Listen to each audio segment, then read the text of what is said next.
அனைவருக்கும் வணக்கம். ஒரு குட்டி கதை. கதையின் பேர் மனசாட்சி.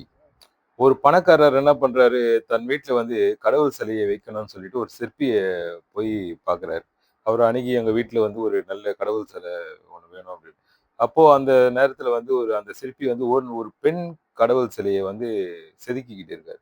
கொஞ்ச நேரம் அவர் செதுக்குறத வந்து வேடிக்கை பார்த்துக்கிட்டே இருந்த அந்த பணக்காரரு, அதே மாரி வந்து ஒரு சிலை பக்கத்துல இருக்கிறத பார்க்குறாரு. பார்த்துட்டு ஒரே கோவில் எப்படிங்க ஒரே மாதிரி சிலை வைப்பீர்களா? எதுக்கு 2 சிலைய செதுக்குறீங்க? அப்படின்னு கேட்கிறாரு. அதற்கு அந்த சிற்பி சிரிச்சுக்கிட்டே சொல்றாரு, ஐயா கீழே இருக்க சிலை வந்து உடைஞ்சு இருக்குது. அ அப்படின்னு சொல்றாரு. பணக்காரர் ஆச்சரியத்துல என்ன சொல்றீங்க? மிகவும் அழகாக இருக்கிறது. எந்த பாகமும் உடையலையே அப்படின்னு கேட்கிறாரு. அதுக்கு அந்த சிற்பி சொல்றாரு, அந்த சிலையின் மூக்க கொஞ்சம் பாருங்க. அதுல ஒரு கீறல் ஒண்ணு இருக்கு அப்படின்றாரு. ஆமா அது அந்த சரி இந்த சிலைய எங்க வைக்க போறீங்கன்னு கேட்டா, இந்த சிலைய வந்து கோபுரத்துல 40 அடி உயரத்துல வைக்கப்படும் சிலை அப்படின்னு ஊழிய காட்டி சொல்றாரு. அப்ப பணக்காரர் என்ன பண்றாரு, ஒரு வியப்புடன் 40 அடி உயரத்துல வைக்க போற சிலையில இருக்கிற அந்த சின்ன கீறல யாருங்க கண்டுபிடிக்க போறாங்க?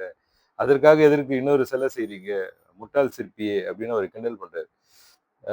அப்போ அவரு என்ன சொல்றாருன்னா, அ க இந்த சிலையில் வந்து கீறல் இருப்பது எனக்கு மட்டும் தான் தெரியும். எப்போ நான் அந்த கோவில் பக்கம் சென்றாலும், என் தொழிலில் உள்ள குறை வந்து என்ன உறுத்தும்.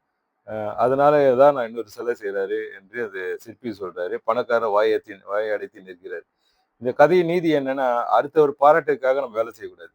நம்மளுடைய மன திருப்திக்காக தான் அந்த வேலைய செய்யணும். இது எல்லா தொழிலுக்கும் பொருந்தும். நன்றி, வணக்கம்.